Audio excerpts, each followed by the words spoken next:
ဆွဲထားတဲ့လက်ပတ်နာရီလေးဟာအချိန်တွေရက်တန်သွားဘယ်စီတန်တာမလဲကွာမင်းလေးပြောနှွေးထွေးတဲ့ချိန်ကလေးကိုအတူတူတီဆောက်ပြီးတာမှဘယ်လိုအသာကြောင်လဲကွာ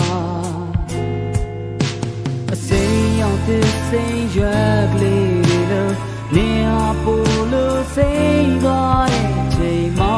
ချုံလွမ်းသွား